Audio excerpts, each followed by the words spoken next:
tәртіпті өтпекші. Қазір барлығымыз тәрттілерге тәртті болжам ойынын ойнаймыз деймін бірінші. Тәрттіні жақсы көреміз бе барлығымыз? Жақсы көреміз, аяғарамаймыз қатты. Қазір мен сендерге тәрттілер шығарып қойдым. Бір оқушыдан келіп таңдаймыз. Отыра қаламыз, жайғасайық орнымызға. Айырдан келе қой. Мен басам, кәне таңдай қой. Бірден әдемілеп оқимыз. Оқи қой. Достармен қызықты уақыт өткізесіз. Тамаша, жақсы. Келесі Жәнетке. Достармен қызықты уақыт өткізесің Жәнетке жылдам.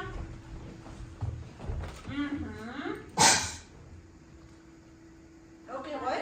Апайын сені тәртібін үшін мақтайды. Дұрыс, үйге барған кезде апайын сені тәртіпті оқушы, тәртіпті мен сіңілім деп мақтайды. Айзере. Шығамыз, жылдам шығайық, кәне тез.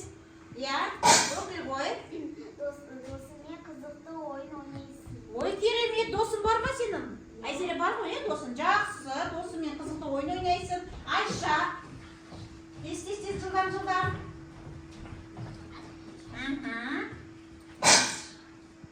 Бүгін ең үлкен арманың орындалады. Мәссаған, ең үлкен арманың орындалады. Тамаша, қол сақларда қояқ, тамаша. Ансар, тамаша. Ансар, жылдам. Оқи қой. Бүгінгі күн тәтті күн болады. Бүгінгі күн тәтті күн болады, яғни үйге барған кезде бал мұздақ жейсің, Тамаша, келесі Нұрғиса. Тез жылдам. Бүгін үлкен жетістікке жетесің. Бүгін жетістікке жетесің, яғни бүгін 10 бал аласың сабақтан. Тамаша, керемет жанайым. Жылдам. Сен барлық болсын мақтан тұтады. Сенің барлық достары мақтан тұтады, яғни мақтанады біздің жанайымыз мықты деп. Тамаша, кім шықпады? Айсаны. Тез кім шықпады? Шықпағандар. Жақсы, оқы. Бүгін сабақта жетістікке жетесің. Жақсы, бүгін сабақта жетістікке жетесің. Тамаша, Расул. Тез жылдам жүгіреміз.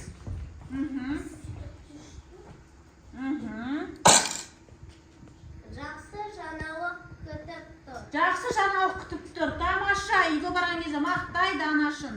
Жақсы, кім шықпады тағы да? Кім шықпады? Сардар, Інжу, Сардар. Жылдам жүгіренді тез. Сардар қайып тәттен таңдайды. Жақсы, оқы ғой. Бүгінгі күн тәтті күн болады. Дұрыс, бүгінгі күн тәтті күн болады. Яғни бүгін бестік, яғни 10 бал аласың. Жақсы, Інжу. Тәтті күн болады. Ұмытпамасын, Сардар. Жақсы, Інжу. Жылдам, Інжу. Баса ғой. Ал, оқы ғой. Апайым мақтайтын болады. Яғни үйге барған кезде апайым сені мақтайды. Тамаша, отыра ғой. Шапалақтар. Тамаша, міне бүгінгі біздің сендерге дайындаған ойын. Біз алдыңғы сабақта қандай тақырыппен танысып едік? Яғни не туралы? Қысқы кеш алдында тұр, қыс мезгілі туралы. Сол өткен сабаққа шолу. Қазір бірнеше сұрақтарға жауап бересің. Әркені тыңдаймыз.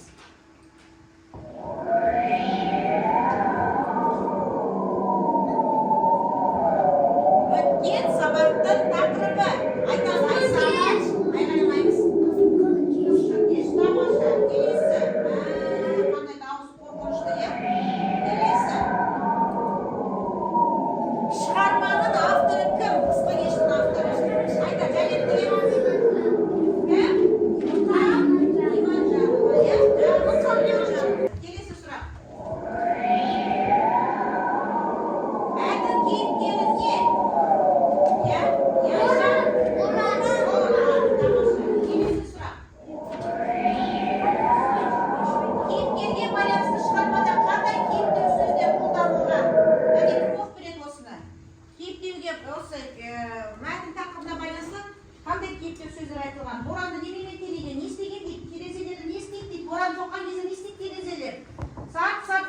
істейді?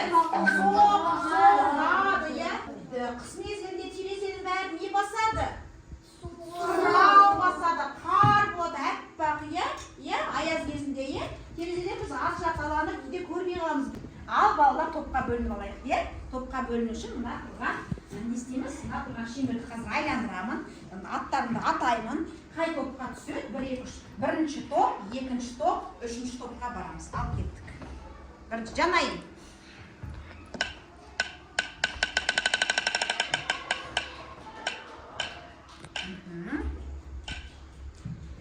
Үшінші топ. Жақсы. Келесі. Інжу.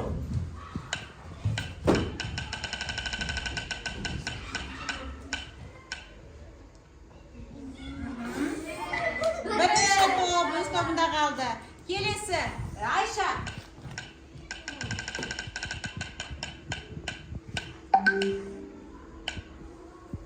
Екінші топқа барады. Келесі. Жәнетке.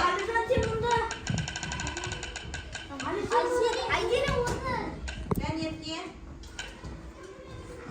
Үшінші топ. Келесі Айзере.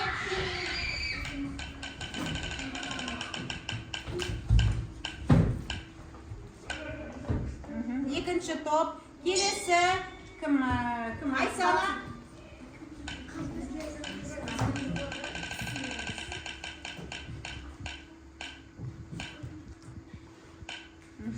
Үшінші топ Расул.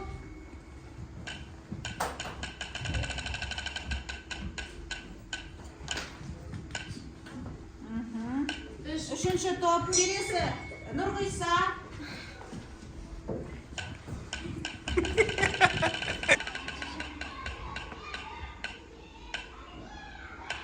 Екінші топқа барады Нұрғиса. Болды, тепшілікті.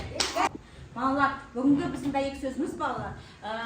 Жауапкершілік, адамгершілік қасиеттің көрінісі. Қалай түсінеміз? Жауапкершілік, адамгершілік қасиеттің көрінісі дегеніміз не? Әлжан, айтады. Мұғалім бір сұрақ қайтса, оған жауап беру керек. Жауап беру керекпіз, жақсы. Кім қалай түсінеді? Жауапкершілік деген қалай түсінеміз? Иә, Айша. Біз кітапханаға барған кезде, кітапты алған кезде жыртық болса, желімен сол жерін жабыстырып, тазалап қою керекпіз шын бәрін, иә? Өйткені бізден кейінгі сыныпқа ол кітапты біз не істейміз? Табыстаймыз, береміз, иә? Бізден кейін, мысалы, біз қазір үш оқысақ, осы биылғы оқып жүрген екінші сынып, біздің кітабымыз не істейді? Алады, иә? Жақсы, тағы да кім айтып қосалар бар ма? Жәнерге жауапкершілік, адамгершілік. Сіңілімізді, әке бауырымызды бір адамға қарай тұр бергенде... Мысалы, үйдегі анан саған тапсырады, е? Мына қарындастарды далаға ойнатып келді, е? Сен сол сіңіліне не істейсің? Жауапкершілікпен қарайсың, е? Яғни, ол сіңілі мысалы кішкентай, ол білмейді ғой. Мысалы, балалар ойнайтын жерге апарып, соны қарап жүресің, е? Құлап қалмасын деп, өзіне қолын ауырып қалмасын деп жауапкершілікпен қарайсың. Солай айтпақшы болдың ба? Тамаша. Тағы да қосамдар бар ма үшінші топтың? Иә? Бар ма? Жақсы, рахмет, жақсы. Балалар барлығымыз қараймыз, мына ребусты шешеміз. Қандай сөз шығады? Кім айтады? Тамақ. Яғни бүгінгі біздің тақырыбымыз не жайлы болмақ? Тамақ жайлы болмақ, иә? Ал бүгінгі біздің сабақтың мақсаты сөйлеу барысында мақал мәтелдерді қолдану, дерек көздерден керекті ақпаратты табу, шығарманың негізгі ойын анықтау, бағалау дәрумендер. Яғни мына дәрумен арқылы бір-бірімізді не істеп отырамыз? Бағалап отырамыз. Жақсы. Келесі. Және бөлініп кеткендей, мына бірінші топқа отырғандар, бірінші топ таңғы ас болады, екінші топ түскі ас болады, үшінші топ кешкі ас болады. Түсінікті ғой, е? Ас дегенімізді білеміз ғой, яғни біз неше уақыт тамақтанамыз? 3 уақыт тамақтанамыз. Олай болса, мына видеоға барлығымыз қараймыз. Тамақтану дағдылары. Қараймыз барлығымыз. Сәлем, менің атым Руслан. Бүгін мен салауатты әдеттер жайында айтып беремін. Таңғы, түскі және кешкі асты күнделікті бір уақытта ішкен дұрыс. Негізгі астар арасында жеміс-жидек немесе аздап жанған жеуге болады. Әрбір аста кемінде 20 20 minut bölünüz. Тамақты аздаған бөлшектермен жеңіз. Асықпай жинаңыз. Тамақты рахаттанып ішу үшін басқа заттарға алаңдамауға тырысыңыз. Ел телефонға, теледидарға немесе компьютерге. Тамақтың орнына бір жітке назар аударғанда, миыңыз нені және қанша мөлшерде жегеніңізді білмей қалады. Сондықтан тамақты шамадан артық жегендіктен кейіннен өзіңізді нашар сезінуіңіз мүмкін. Яғни қалай түсінеміз бала? Салауатты, дұрыс тамақтану дегеніміз қалай деп айтып кетті. Не түсінеді мына видеодан? Кім айтады? Тамақ ішкен кезде телефон, Орнымыздан тұрамыз, иә. тамақ ішкен кезде ұялы телефонда қарауға болмайды. Дұрыс айтасың, жақсы. Келесі, жаңайын. Тамақ ақырын жеу керек. Дұрыс, асықпай жеу керек, шайнап, асықпай жеу керек, тамақты, иә. Жақсы, тағы да не түсіндік? Қосар бар? Иә. Бар ма тағы қосарларың? Тамақ. Иә, айта ғой. Тамақты кешкі ас, түскі ас. Мен Таңғы ас, айтайыншы. дұрыс айтасың, уақытымен ішу керек, иә? Яғни таңғы асы таңертең ішу керек, жақсы отыра ғой. Алижан, не айтпақшысың? Тамақты бірінші ыстық тамақты жеу керек. Дұрыс, түсте ыстық тамақтан жеу, ыстық тамақты, түскі асты не істеу керек? Жеп алу керек, иә? Түскі асты, иә? Тамақты бірінші тамақты ішкен кезде қолыңды жуып алу керек. Дұрыс, қолыңды жуып тазалағаннан кейін барып тамаққа отыру керек. Жақсы. Барлығымыз қараймыз, жақсы. Қазір келесі тапсырмада жауап береміз, иә? Мына не берілген? 89-шы бетті ашамыз барлығымыз. Жаңа айтып кеткендей, бүгінгі біздің тақырыбымыз түскі тамақ, күшті тамақ деді, иә? Барлығымыз 89-шы бетті ашамыз, иә? Бірінші тапсырма. Тағам түрлеріне зер салдыңдар. Қандай тағамдарды көрсетесіздер? Кәне 89-шы бетті ашамыз. Аштық па барлығымыз? Аштық па 89-шы бетте? 89-шы бетте. 5 бармақ. Дұрыс. 5 бармақ. 5 бармақ. Борщ.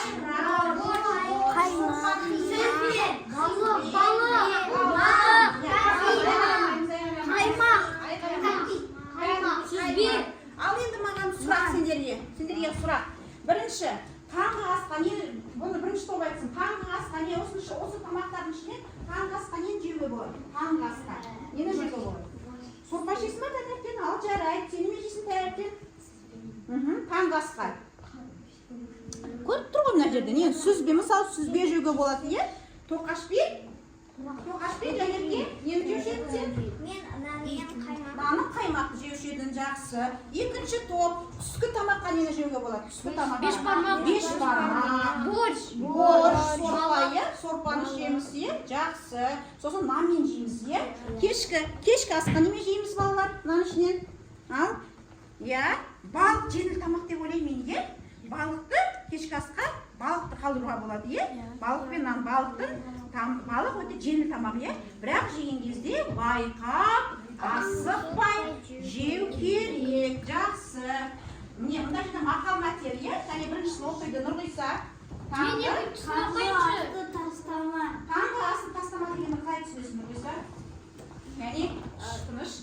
Таңғы асты тастама дегенді қалай түсінесің? Біз тамақ жемесе, Таңғы асты, иә. қарнымыз ашады. Қарнымыз ашады. Мысалы, таңертең оқитын балалар міндетті түрде сағат 7:00-де тұрып, таңертеңгі қолы бетіңді жуып, таңертең тұрып, пішінамен шай ішіп алу керекпіз, е? Әйтпесе тамаққа келгенде қарнымыз ашады, е? Жақсы. Содан кейін сабақ қарауға да қарнымыз тоқ болса, сабақта да жақсы көңіл күймен оқимыз, жақсы көңіл күймен. Иә? Екінші топ оқиды. Айша оқы ғой, түскі.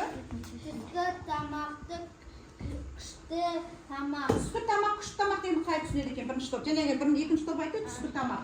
Түскі тамақ, күшті тамақ қалай түсінесіңдер? Өйткені біз сабақтан түсте сабаққа бара жатқан кезде өзіміз күшті тамақты жеп алу. Дұрыс, біз түсте оқимыз ғой, иә? Ыстық күшті тамақты түсте тойып алып жеп алу керекпіз, иә? Кейін сабақта қарнымыз ашпай, сабақты күшті оқимыз. Дұрыс, сабақты күшті көңіл күймен оқимыз. Жақсы. Түскі тамақты мықтылап тойып алу керекпіз, иә? Үшіншіден оқи ғой Айсана. Кешке асқа қарама. Неге кешкі асқа қарамайды? Өйткені кешке аз тамақ жеу керек.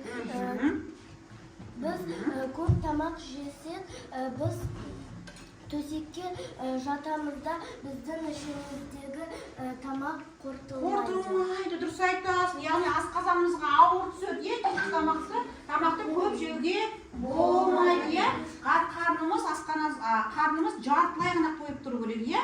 Жақсы, кешкі тамаққа қарама дегеніміз осы. Тамаша, Айсана, рахмет саған, тамаша. Ал олай болса, кәне мәтінді тыңдаймыз. Кәне барлығымыз мәтін не туралы? Кәне оқиын. Тыңдаймыз. Мәтінді тыңда. Түскі тамақ.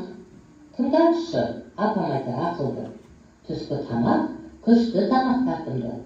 Дәмді сорпа тәбетіңді шақырар. Қуырдақ бар, қасығыңды батырар. Салат та бар, пайдалы нәр бұласа. Палау да бар, дәм татып тұрмаса. Қалауың не? Құс еті ме, балық па? Ішіп жеп ал, қуатсызда жайраңда.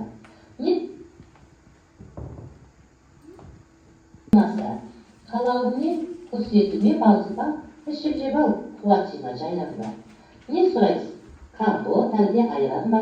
Ішіп жеп ал, қуатсызда жайраңда. Түскі тамақ, күшті тамақ татымды. Ұмытпаймын мен осы бір ақылды. Ертай Ашықбаев.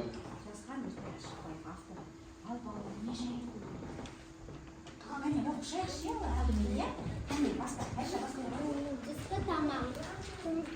Тыңданыш апай, апам айтар ақылды. Түскі тамақ, күшті тамақ татымды. Дәмді сорпа тәбетіңді шақырар.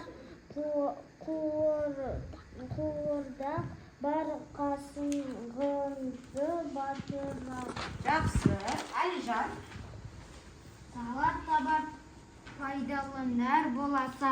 Палау да бар, дәм татып көр ұнаса. Сардар. Қалауың не? Құс еті ме, балық па? Ішіп жеп ал, қуат жина жайранда. Нұрғиса. Не сұрайсың? Компот әлде айран ба? Ішіп жеп ал, қуат жина жайранда. Келесі, Айзере. Түскі тамақ, күшті тамақ татымды. Ұмытпаймын мен осы бір ақылды. Ертай Ашықбаев. Айтыңдаршы маған, не туралы бұл өлең? Тамақ. Қандай тамақ жеу керек дейді?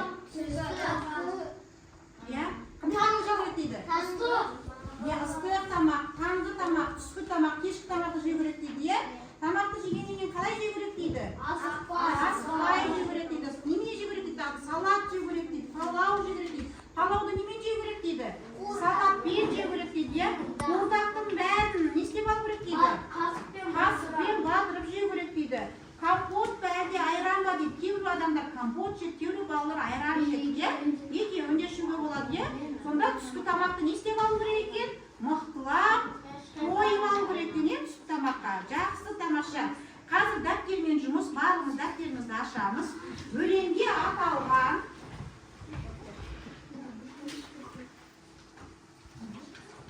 өлеңде негізгі ойды білдіріп тұрған сөйлемді тауып дәптерге жазып ал дейді.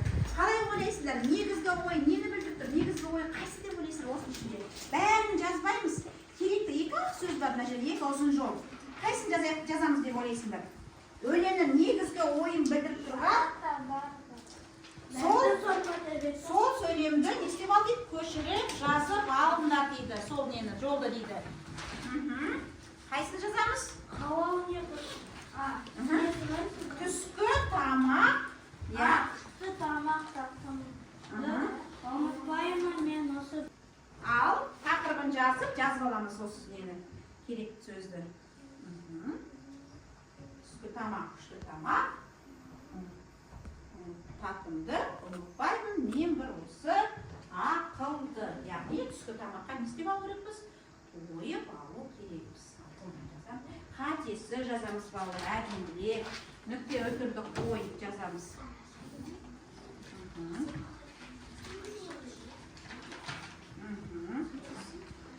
Әдемілеп жазамыз.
Ал балалар, бізге неге хат жазыпты? Қандай хат жазыпты? Қане хат оқып берейін. Сәлеметсіңдер ме? Менің кішкентай достарым, мен сендерге ауруханадан хат жолдап отырмын.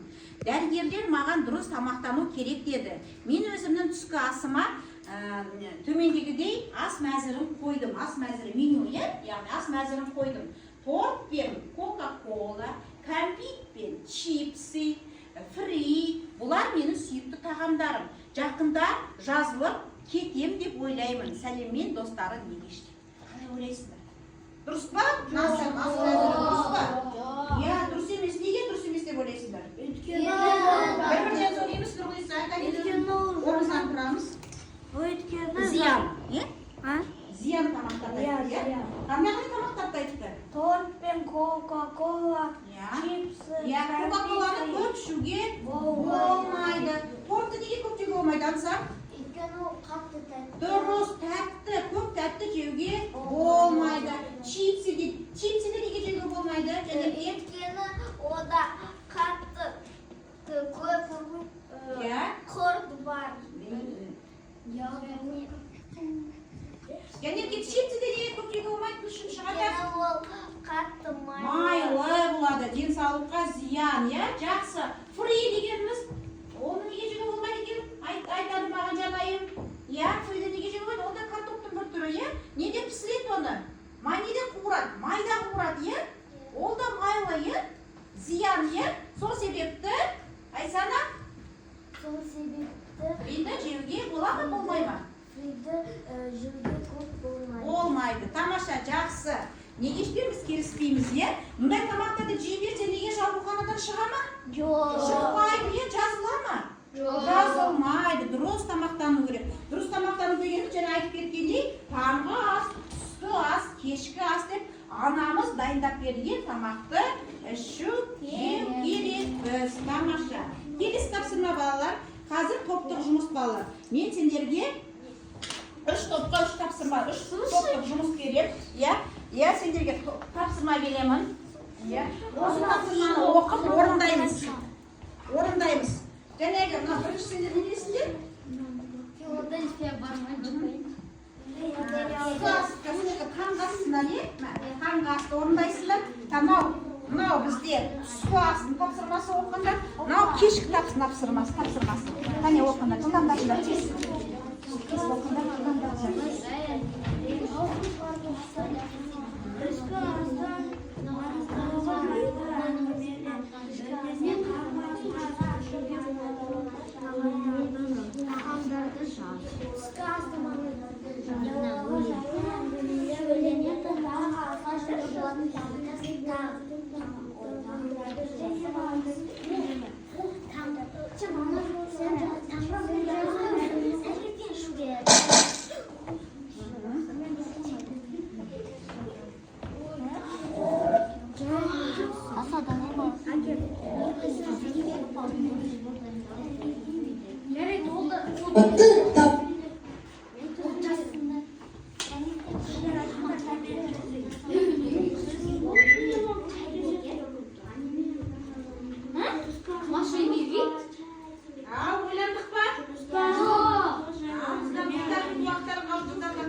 Балар, ауызша десе болады, ауызша. Ал. Яғни оқи, бірінші топ оқи ғой. Оқында тапсырма сен ойлана бермеге. Бірінші топ оқи ғой. Таңғы асқа болады жұмыртқа мен шай. Дұрыс, бірінші тапсырма қандай? Таңғы асқа, неме дейді? Қандай тапсырмасы? Таңғы асқа маңыздылығы жайлы әңгімеле. Дұрыс, тамаша. Жақсы, оқып берші кәне. Таңғы асқа не жейді ғой? Жұмыртқа мен шай. Тағы да нан мен қаймақ. Дұрыс. Таңғы асты ішсек, біз қуаттан таңғы асты ішіп алсақ, қалай жейміз? Тағы да бар ма? Иә, печенье мен сүт. Тамаша, жақсы, шапалақ. Екінші топ кәне оқи саламыз, екінші топ. Жоқ, ауызша қорғай саламыз, оқышы екінші топты. Екінші. Астың маңыздылығы жайлы әңгімелі өлеңнен таңғы асқа ішуге болатын тағамдарды жаз. Кәне, ауызша айта ғой, кәне. Жазғандарыңды айта ғой. Неме жаздыңдар? Беш бармақ, жарайды, тағы да. Борщ. Кәне, Сардар қосарың бар ма? Ыстық тамақтар. Иә, ыстық тамақтар. Ыстық тамақты не істеп алу керек? Барлық тамақты жеу керек па, әлде жартысын қалдыру керек па? Жартысын қалдыру. Барлығын тойып жеп алу керекпіз, иә? Тойып жеп алу керекпіз, өйткені біздің тамағымыз тоқ жүрсе, кешке дейін қарнымыз ашпайды, иә? Ал кешкі тамаққа, кешкі ас неге тапсырмасында қандай? Кешкі ас. Кешкі асқа қарама деген сөз неліктен айтылған? Иә, неліктен айтылған? Кәне дәлелдеп беріңдерші. Кәне кім айтады? Иә? Өйткені біз кешке тамақ көп ішсек, біз аз жеу керекпіз. Біз төсекке жатқанда біздің ішімізде сосын кейін тамақ қорытылмайды. Дұрыс, тамақ қорытылмайды, иә? Шаршадық па? Шаршадық, иә? Кәне ойын ойнайық, кәне мен оқимын. Өзі жерде бұғып жатыр, сақалы сыртқа шығып жатыр. Қияр ма? Кәне қиярды таңдайық. Кәне қияр қайда мұнда? Мұнда қияр көріп тұрсыңдар ма? Қияр жоқ қой, кәне. Өзі жерде бұғып жатыр, сақалы жерге шығып жатыр. Кәне баяндыны көрейік. Қате, қызанақ көрейік. Қате, ал өздер таңдандар енді. Картоп дейді, ал картоп. Қате, өзі жерде бұғып жатыр, сәбізді көрейік. Кәне, ал сәбізді басайық. Тамаша, келесі. Кіргенде әдетте бір түйнек, шыққанда көп болып шығады. Қарбыз дейді, ал қарбызды көрейік. Кәне бізде қарбыз. Дұрыс емес. Кіргенде әдетте бір түйнек, шыққанда көп болып шығады. Жоқ. Яғни бір картопты салсақ, көп картоп болып еді ғой. Келесі. Сырты сарғыш, іші ақ, асқа дәм, көзге жас. Сарымсақ. Пияз ба? Жоқ. Пияз. Келесі. Жап-жасыл сопақ тақыл жерде жатыр. Дер кезінде жинамасаң, сарғайып кетер батыр. Ал қарбыз. Жоқ. Қиярды көрейік, әне. Қияр бар ма мында? Ал. Тамаша, шапалақ. Келесі тапсырма, ал балалар барлығы біз ойында ойнап тапсырмалар орындадық, иә? Қазір десерт. Яғни біз тамақ ішіп болған емес, десерт тамақ. Десерт жейміз, десерт дегеніміз тәтті, иә? Яғни торт немесе балмұздақ жейміз, иә? Сендерге сұрақ. Кәне, кім қалай түсінді? Түсінді, соны білеміз. Сабақтың тақырыбы. Түскі тамақ. Біздің сабақтың шығарманың авторы. Мұқан Иманжанов. Жоқ. Ертай Ашықбай. Қай тапсырма ұнады? Ойын ойнаған ұнады, иә? Ал енді барлығымыз жақсы. Барлығымыз шығамыз.